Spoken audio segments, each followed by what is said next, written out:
Muy bien, hermanos, en esta mañana tenemos la oportunidad y el privilegio de que nos acompañe el pastor Alider Calderón, quien estuvo durante algunos años en esta iglesia, y quiero invitarlo para que inicie el estudio de la palabra de Dios en esta mañana.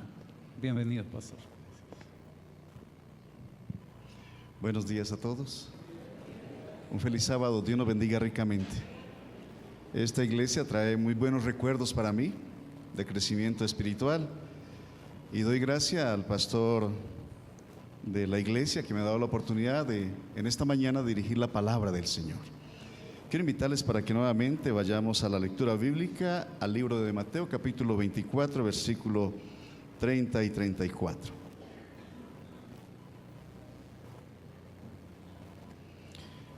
Pero antes de leer, hermanos, tengamos una corta oración. Oremos. Tu palabra es verdad, eterno Padre, y en esta mañana es abierta delante de nosotros para edificarnos, para fortalecernos en la fe, y te pedimos que a través de ella nos concedas tu bendición. En este día tú visitas la tierra y lo haces para estar con tu pueblo. Señor, lleva consigo nuestras cargas, lleva consigo nuestras preocupaciones y da de vuelta a cada uno de nosotros tu bendición. Te lo pido, Padre, en Cristo nuestro Salvador. Amén. Qué duro que en este día, hermanos, tengamos que dirigirnos, los que vamos a ir en la tarde, a despedir a Martica, quien desde este lugar alabó y glorificó el nombre de nuestro Dios en muchas ocasiones. Un día nos encontraremos con ella, ¿verdad? Ese es nuestro anhelo. Por lo tanto, cada uno de nosotros velemos por nuestra salvación, dediquémonos a nuestra salvación con temor y temblor, para que nadie robe nuestra corona. Mis amados, el tema de esta mañana lo he titulado ¿Cuándo vendrá el Señor? El título no dice si sabemos el día ni la hora, no. ¿Cuándo vendrá el Señor? Como pueblo de Dios, mis amados, Dios ha dejado suficiente conocimiento a la luz de su palabra para que juntos al escudriñar la palabra del Señor y el espíritu de profecía, tengamos luz concerniente a su segundo advenimiento. El libro de Mateo, el capítulo 24, el versículo 30 dice: entonces aparecerá la señal del Hijo del Hombre en el cielo. Y allí queda una pregunta: ¿y cuál es esa señal?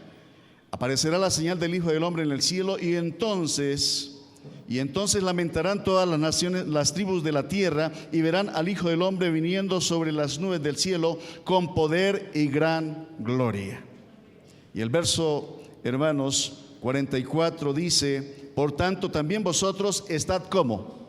Preparados, porque el Hijo del Hombre vendrá a la hora que no pensáis.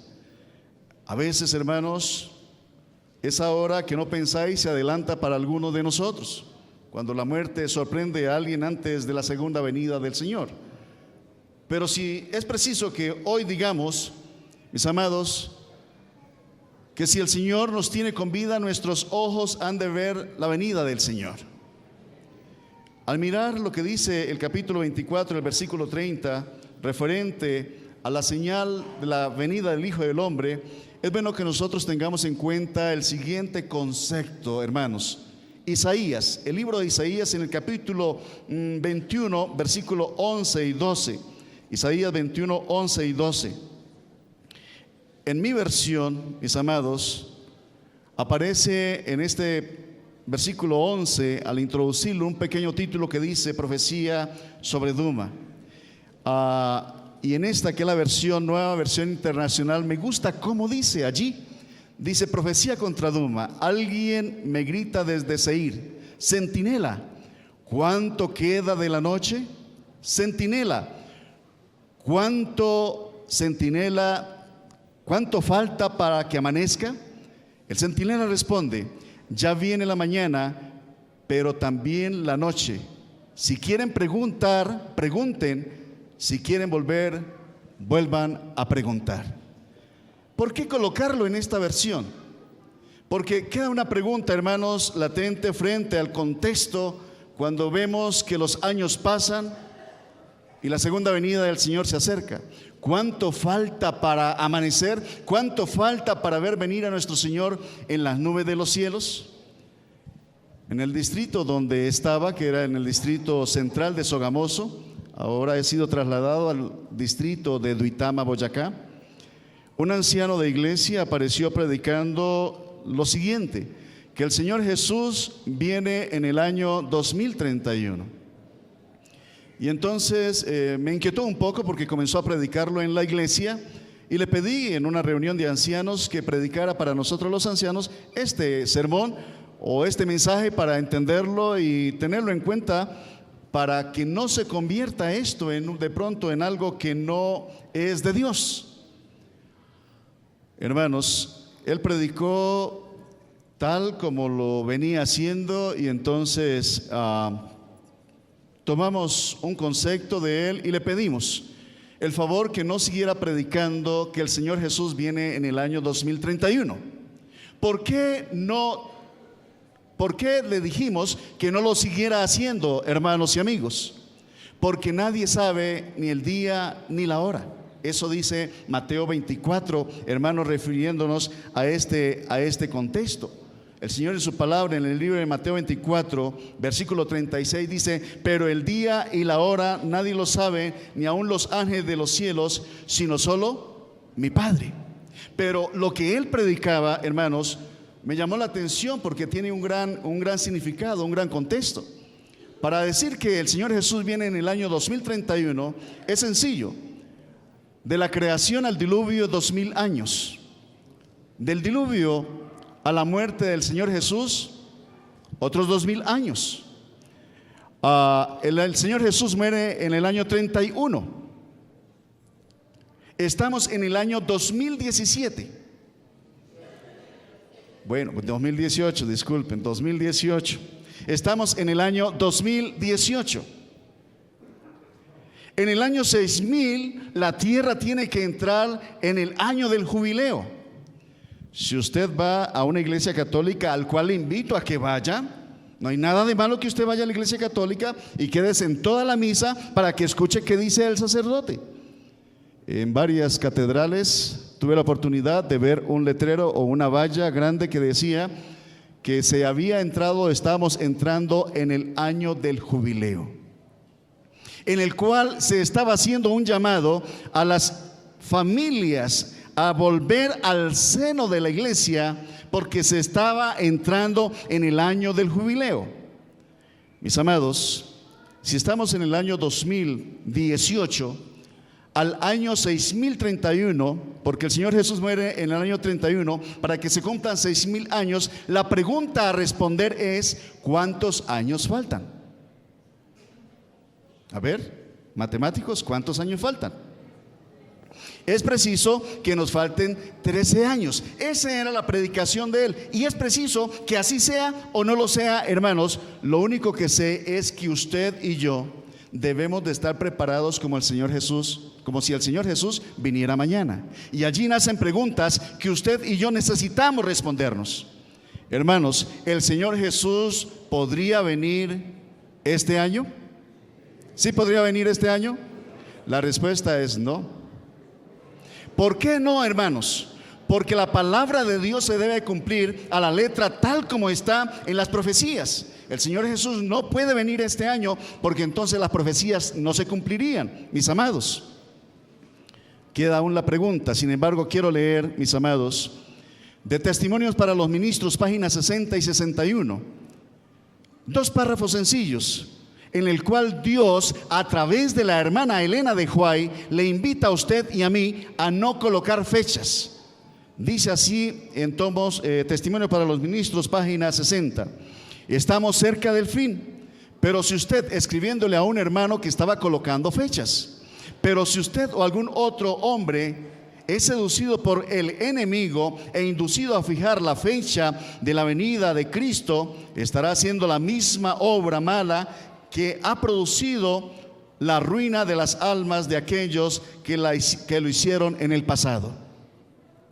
Recordemos, hermanos, que la iglesia en algún momento sufrió un chasco porque se colocó una fecha. La fecha que se colocó en ese entonces fue el 22 de octubre de 1844. Y desde entonces han salido hombres colocando fechas y movimientos espurios que han nacido de la iglesia colocando fechas, hermanos. Por lo tanto, ningún pastor, ningún anciano, ningún hermano de iglesia es invitado a colocar fechas acerca de la venida del Señor. En la página 61 del mismo libro, Testimonio para los Ministros, dice: pero cualquiera que empiece a proclamar un mensaje para anunciar la hora, el día o el año de la aparición de Cristo, ha tomado sobre sí un yugo y está proclamando un mensaje que el Señor nunca le ha dado. Nunca le ha dado. Mis amados, ¿cuál es su tarea y mi tarea? Su tarea y mi tarea, hermanos, es dedicarnos a la salvación con temor y temblor. Es vivir para el Señor cada día. Es vivir haciendo su voluntad. Mis amados, qué lindo es poder vivir una vida consagrada al Señor. No sé si ustedes han recibido la cartilla aquí de las 40 madrugadas. ¿Ya la recibieron? Allí va a llegar un gran desafío para los que lo están haciendo juiciosos, hermanos. Y es que Dios, a través de esta cartilla, a través de la administración de la asociación, quiere que usted y yo busquemos al Señor cada madrugada, y en especial que lleguemos a una hora de comunión con Él a través de la oración. A través de la oración. ¿Por qué, hermanos? Porque la iglesia está pasando por momentos difíciles. Nos estamos entrando en la crisis final y muchos miembros de la iglesia están viviendo una vida mediocre espiritualmente. Hablando de este contexto de no colocar fechas, el último párrafo referente a ello dice, hermanos: Dios tiene una iglesia en la tierra. ¿Qué tiene Dios, hermanos? Dios tiene una iglesia en la tierra que es su pueblo escogido, que guarda sus mandamientos. Él está conduciendo no ramas extraviadas, no uno aquí y a otro allá, sino a un pueblo. Y amén por ello, hermanos. Porque Dios tiene a un pueblo escogido en esta tierra para dar un mensaje contundente antes de la venida del Señor, pero lo hará un pueblo, y ese pueblo, hermanos, se llama Iglesia Adventista del Séptimo Día. El segundo aspecto que quiero mencionar, hermanos, refiriéndonos a cómo o cuándo viene el Señor, mis queridos, está en el libro de Apocalipsis. No hemos respondido a la pregunta de Mateo 24, versículo 30, ¿verdad? ¿Cuál es la pregunta que aparece en Mateo 24, 30? ¿Aparecerá la señal en el cielo? ¿Cuál señal sería la pregunta, mis amados? Vamos a leerlo en el libro El Conflicto de los Siglos, o leo mejor para ustedes en el libro El Conflicto de los Siglos, en la página 375, donde Dios dice lo siguiente. Página 375, perdón, página 698. 698.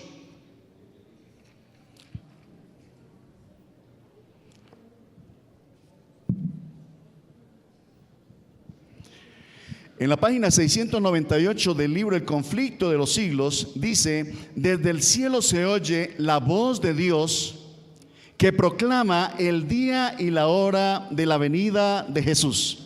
Estoy leyendo del libro El Conflicto de los Siglos, página 698. Desde el cielo se oye la voz de Dios que proclama el día y la hora de la venida de Jesús, y proclama a su pueblo el pacto eterno. Vayamos ahora a Apocalipsis capítulo 16, versículo 17. ¿Qué dice Apocalipsis 16, 17, hermanos? Para entender esto, nos es necesario comprender que para que el Señor Jesús venga, es necesario que se cumplan ciertos eventos. Si preguntara ante ustedes, hermanos, ¿cuál es el evento que la iglesia adventista espera en este momento?, ¿qué responderíamos? ¿Qué evento espera, hermanos, la iglesia adventista para que el Señor Jesús venga? Que se predique el evangelio. ¿Cuál otro? Hermanos, esta iglesia como señal, mejor, lo voy a decir de otra manera, la señal que abre la puerta para los eventos finales es la ley dominical. Con la salida de la ley dominical, hermanos, y digo algo frente a la ley dominical no es un secreto. La ley dominical, Dios no le revelará a un pastor en especial de que salió la ley dominical. No, hermanos, la ley dominical será anunciada por la televisión, por la radio, por el internet, por todos los medios de comunicación. La ley dominical, hermanos, es la mayor bendición que la iglesia adventista tiene. ¿Por qué será una bendición la ley dominical? Hermanos, porque la ley dominical hará que muchos que conocieron el evangelio de la iglesia adventista, que se han apartado, regresen.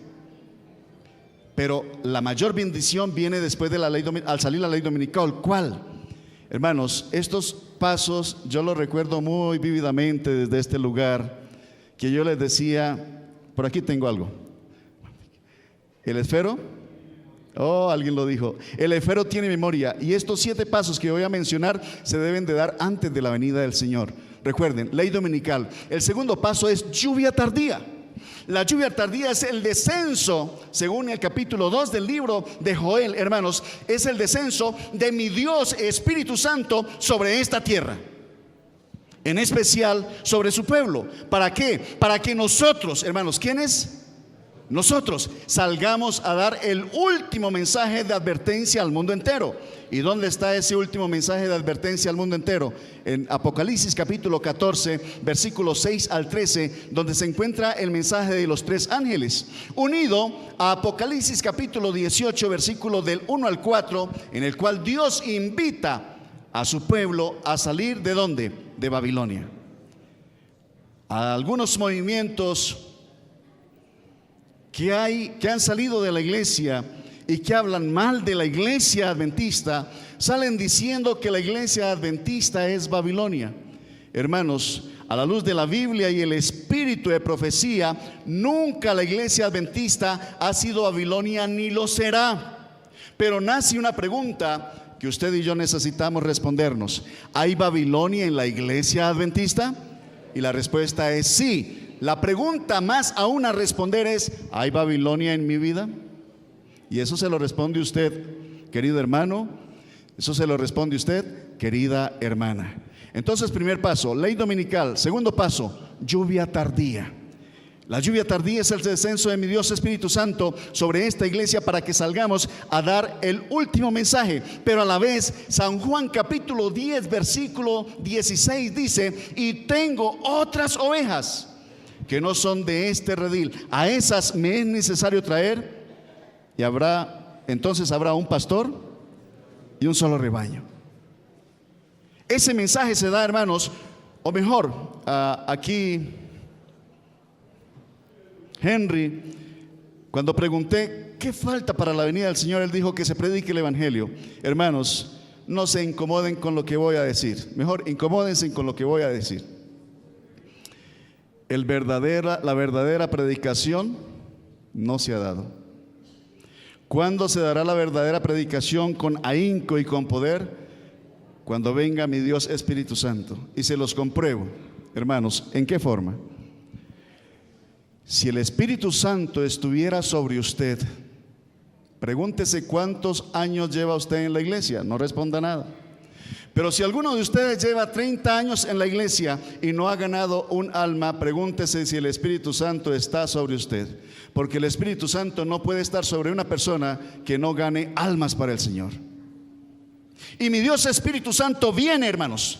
Viene para llevarnos a la movilización, llevar a esta iglesia a buscar a los perdidos, para que demos el último mensaje de advertencia a aquellos, hermanos, que aunque están en otras iglesias, nunca han conocido la verdad tal cual es de la iglesia adventista del séptimo día.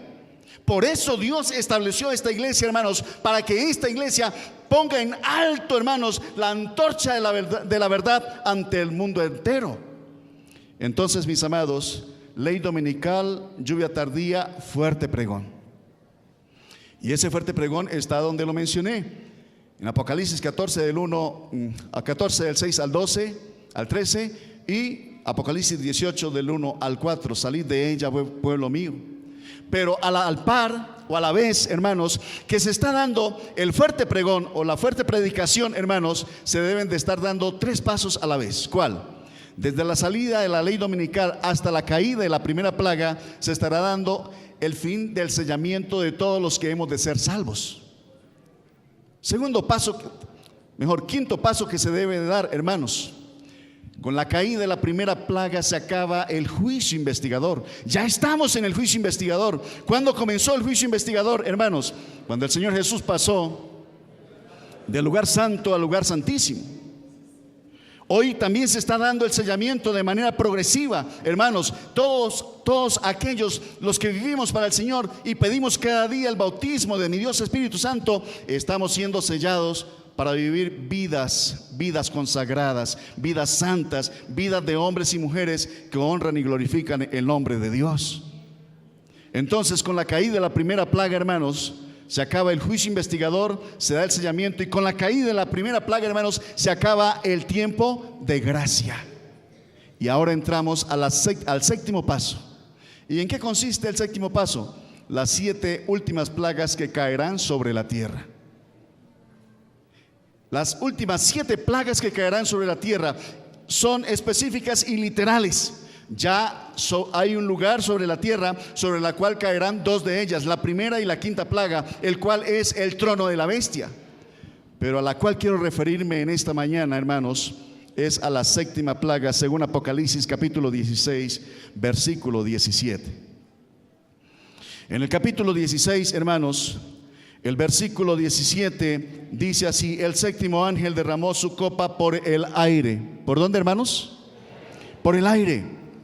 Y salió una gran voz del templo del cielo, del trono, diciendo ¿qué, hermanos? Hecho está. La pregunta a responder es: ¿ese hecho está es la voz de quién? ¿Del Padre o del Hijo? Es del Padre. ¿Y qué dice con ese hecho está? ¿Que se acabó el tiempo de gracia, hermanos? No, el tiempo de gracia se acaba cuando cae la primera plaga. Cuando las plagas se estén cayendo, y alguno de ustedes estará preguntando o diciendo: ¿de dónde saca el pastor que con la caída de la primera plaga se acaba el tiempo de gracia? Léanlo en el mismo capítulo 16, verso 1 y 2. Dice el versículo 1 del capítulo 16 de Apocalipsis: oí una gran voz que decía desde el templo a los 7 ángeles: id y derramad sobre la tierra las 7 copas de la ira. Son copas de castigo. ¿Para quiénes? Para los perdidos. Verso 2: fue el primero y derramó su copa sobre la tierra, y vino una úlcera maligna y pestilente. Y allí dice: ¿sobre quiénes? Sobre los hombres que temían la marca de la bestia y que adoraban su imagen. Hermanos, volviendo al versículo 17, dice que esta gran voz sale del templo del cielo, del trono, diciendo: hecho está. Es la voz del Padre. Aquí en la Biblia, en la palabra del Señor, se queda allí, hermanos, se queda allí nomás diciendo: hecho está. Pero ¿qué significa ese hecho está? Frente al espíritu de profecía, lo que Dios dice o revela para nosotros, su iglesia, para nosotros, su pueblo. Y no solamente para nosotros, su pueblo, hermanos. Dios dejó este don maravilloso para el mundo entero, para todos los que creen en Él y quieran aceptarlo.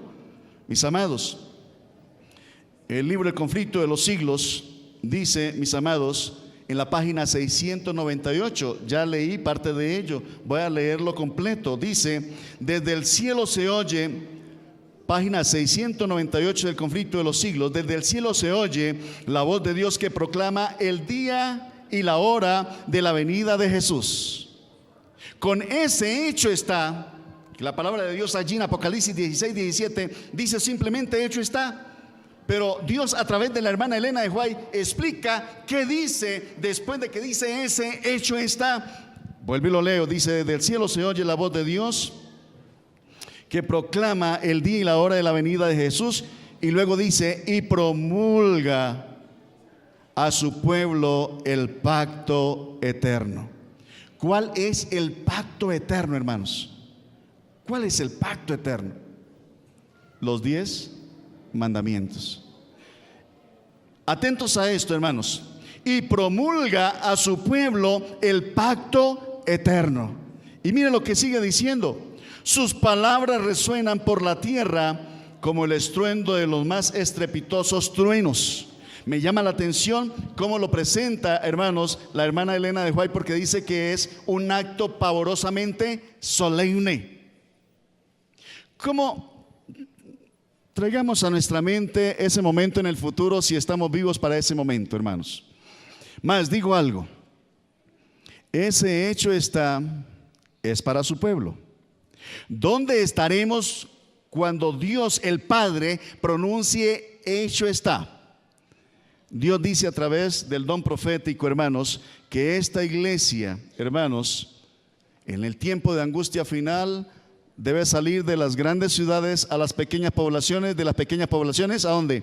A los montes. Por lo tanto, ubiquémonos.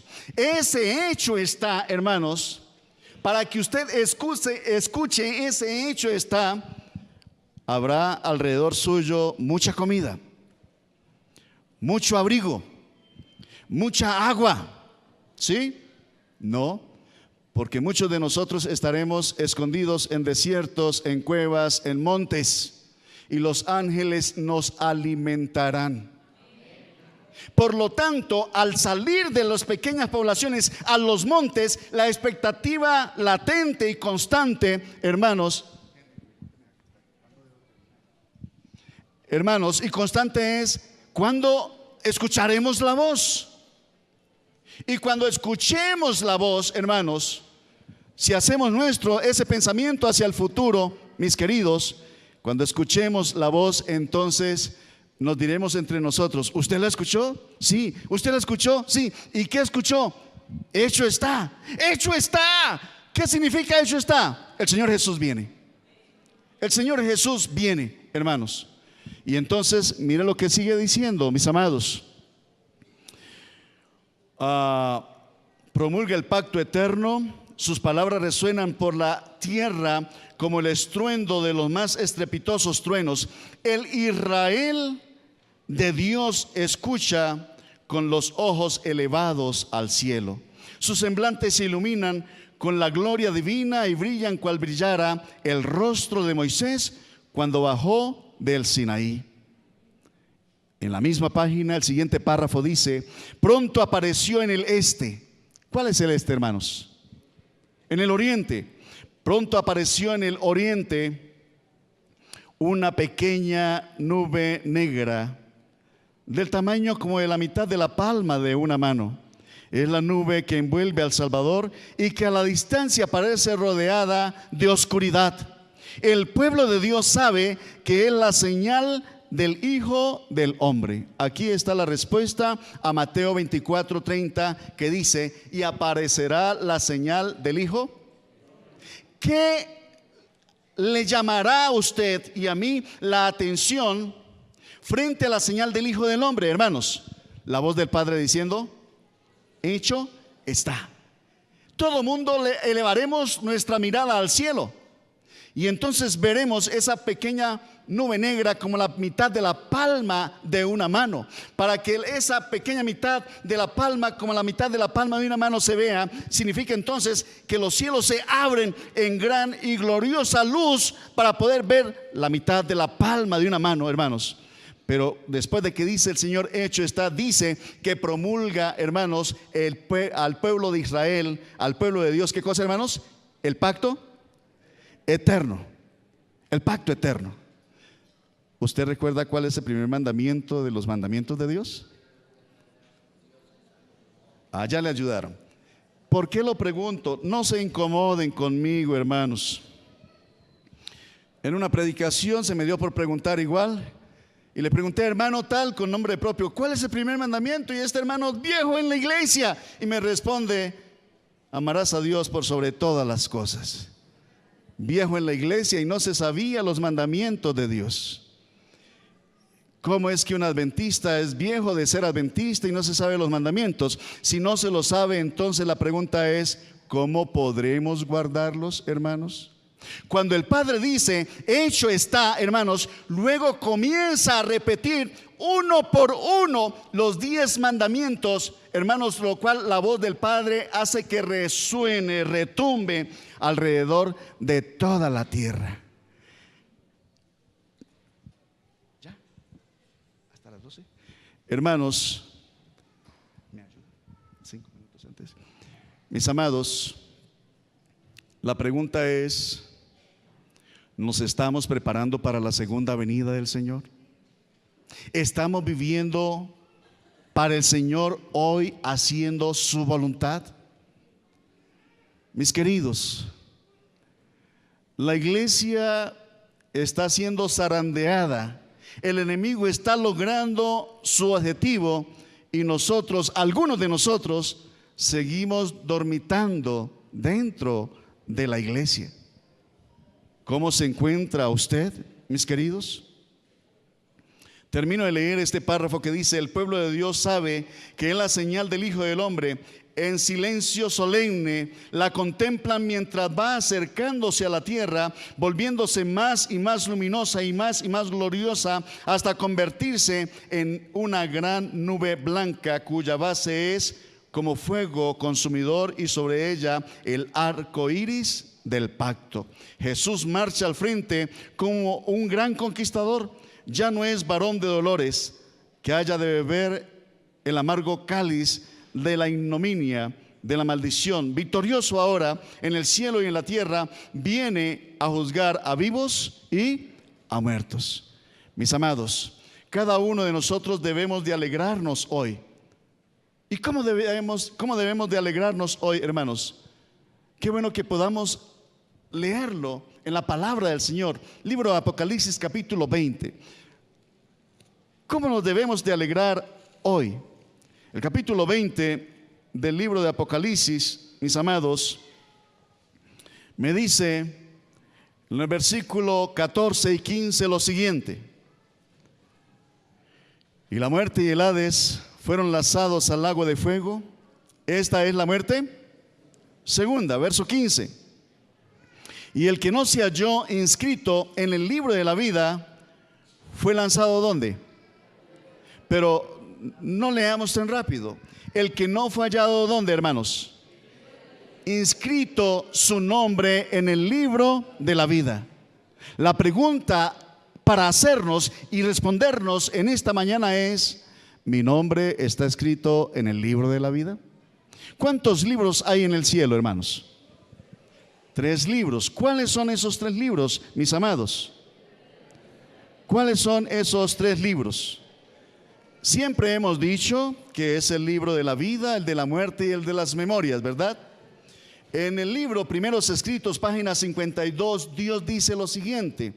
Página 52 de Primeros Escritos: en ese momento, cuando el Señor vaya a juzgar a todos los que hayan muerto, hermanos, y a los que estemos vivos, mis queridos, dice que serán abiertos, página 52, serán abiertos el libro de la vida y el libro de la muerte.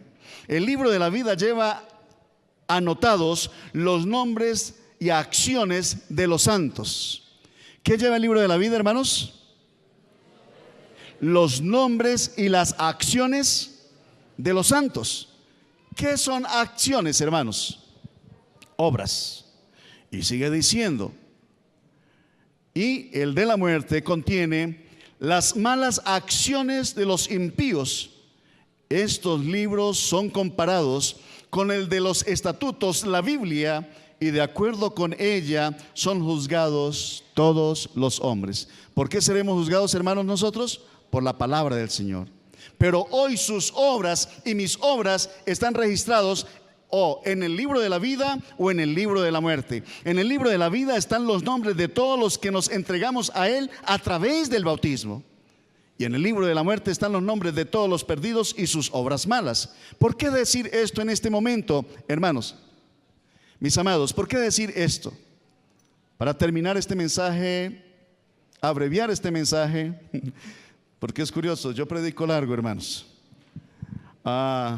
preguntando: ¿dónde está escrito su nombre? ¿Está escrito su nombre en el libro de la vida? Segunda pregunta para respondernos, hermanos y amigos: ¿habrán acciones en el libro de la muerte de usted? Si usted y yo ya nos entregamos al Señor Jesús a través del bautismo, el día que nos entregamos al Señor a través del bautismo, el Señor dice en su palabra que toma nuestros pecados y los manda a lo profundo de la mar, y dice más aún, hermanos: y no me acordaré más de ellos. Por lo tanto, ese día que usted y yo nos bautizamos, el Señor nos entrega una hoja en blanco. Iniciamos una vida nueva. Amén. Desde ese entonces que nos entregamos al Señor y el Señor nos dio una hoja en blanco para comenzar a hacer una nueva historia con nuestra vida, unido en Cristo Jesús, ¿qué acciones hemos realizado? Más, hermanos, la pregunta es: ¿habrán acciones en el libro de la muerte de aquellos que nos entregamos al Señor y decimos vivir para Él? La respuesta debiera ser o debe ser no. Porque si he pecado en algo, hermanos, he venido ante mi Señor y Él me ha perdonado y me ha capacitado para levantarme y caminar con Él y vivir una vida victoriosa para gloria de su nombre. Lo que estoy diciendo, hermanos, es que ningún adventista del séptimo día que dice vivir para el Señor debe de tener o no tiene nada escrito en el libro de la muerte, porque vive para el Señor. Pero ahora quiero preguntar a los amigos que nos acompañan en esta hora. Cuando pregunto, hermanos, a los amigos, ¿dónde está escrito su nombre? Es preciso que algún amigo se responda: mi nombre está escrito en la Registraduría Nacional. Sí, eso está bien, que su nombre esté en la Registraduría Nacional. No se alegre con que su nombre esté en la Registraduría Nacional. Alégrese porque su nombre esté escrito en el libro de la vida. ¿Le gustaría a algún amigo en esta mañana decirle al Señor: Señor, así como esta iglesia, así como el amigo que me trajo a este lugar, así como el pariente que me trajo a este lugar, se entregó al Señor y vive para ti, y este pastor está diciendo que su nombre está en el libro de la vida, Señor, yo quiero también que mi nombre esté escrito en el libro de la vida? ¿Hay algún amigo que no se haya entregado al Señor, que levantando su mano derecha le quiera decir al Señor en esta hora: Señor, toma mi corazón, porque yo quiero pronto entregar mi vida a ti, para que así quede registrado mi nombre en el libro de la vida? ¿Hay alguien que no se haya bautizado levantando su mano? Amén, téngala levantada, por favor. Amén, Dios lo bendiga, Dios le bendiga, Dios le bendiga. Mis amados, allá hay otra mano atrás. En la parte de arriba hay alguien que levantando su mano le quiera decir ello al Señor. ¿Qué tal, hermanos, si nos unimos a ellos, los que han levantado la mano, porque aún no se han entregado al Señor? Nosotros, los que ya lo hicimos, levantando también nuestra mano derecha, le decimos al Señor: Señor, mi mano está levantada. Coloquémonos de pie, por favor. Mi mano está levantada, porque el día en que tú vengas, Señor Jesús, a esta tierra, no va a estar levantada solamente mi mano derecha, van a estar levantadas mis dos manos. Pienso que ese día, hermanos, será un momento tan solemne, en la cual verle venir en las nubes de los cielos será un motivo de alegría. ¿Cuánto demora la venida del Señor, hermanos? La venida del Señor a partir de que aparece en las nubes de los cielos, ¿cuánto demora? Dice la matutina Maranata en la página 287 que demora cierto número de días. ¿Y cuánto demora la ascensión del pueblo de Dios? 7 días. ¿Por qué se cansan tan rápido? ¿Por qué bajan sus manos tan rápido? ¿Así se cansan tan rápido? No se cansen. Un poquito más, hermanos, y el que ha de venir, vendrá. Oremos juntos, hermanos, oremos. Te alabamos y glorificamos, eterno Padre, en esta mañana, por haber dado a tu Hijo Cristo Jesús, en quien nosotros tenemos hoy esperanza de vida eterna. Gracias, Señor Jesús, por la sangre colocada a nuestro favor, por habernos llamado al arrepentimiento, por haber escrito nuestros nombres en el libro de la vida. Nunca, Señor Jesús, nunca lo borres de allí. Mas en esta mañana escogemos, Señor Jesús, ser tus hijos, ser tus siervos, Señor, por favor, confirma en este mismo instante nuestros nombres en el libro de la vida. Y séllanos con tu Santo Espíritu para que en fidelidad vivamos para ti hasta el día en que te reveles en las nubes de los cielos. Ayúdanos a serte fiel como tú lo eres para con cada uno de nosotros. Padre eterno, si alguno de los que estamos en este lugar está en pecado, tú, oh Dios Espíritu Santo, obra y capacítale para abandonar el pecado, para que en su corazón esté la seguridad de la salvación que tú nos das. Que al salir de este lugar vayamos con seguridad de que tú nos amas, nos amaste, nos amas y nos amarás por la eternidad. Gracias por ser fiel para con nosotros. Ayúdanos a serte fiel como tú lo eres, Señor. Danos en esta hora, al salir de este lugar, tu bendición, que sea la bendición del Padre, del Hijo y del Espíritu Santo. Amén. Amén, Señor. Amén.